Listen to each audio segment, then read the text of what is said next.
തൂക്കുചട്ടിയിൽ നമ്മൾ ചെടികളുണ്ടാക്കുമ്പോൾ നമ്മൾ ശ്രദ്ധിക്കേണ്ടത് നമ്മൾ എപ്പോഴും നനച്ച് കൊടുക്കണം കേട്ടോ.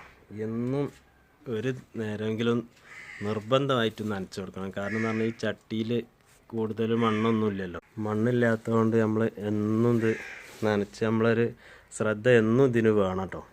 അതില്ലെങ്കിൽ നമുക്ക് നമ്മൾ ഉദ്ദേശിച്ച റിസൾട്ട് കിട്ടൂല കേട്ടോ. ഞാനിവിടെ ഡെയിലി നനയ്ക്കുന്നുണ്ട്, ഒരാഴ്ചയിൽ എന്തെങ്കിലും ഒരു വളം കൊടുക്കണമുണ്ട്.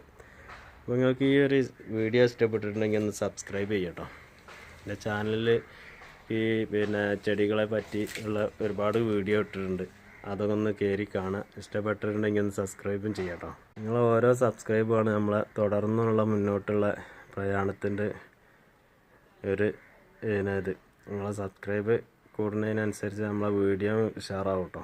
അപ്പോൾ എല്ലാവരും ഒന്ന് സബ്സ്ക്രൈബ് ചെയ്യാം. ചട്ടിയിൽ വളം ചെയ്യണ അതേ ലാഘവത്തോടെ തന്നെ നമ്മൾ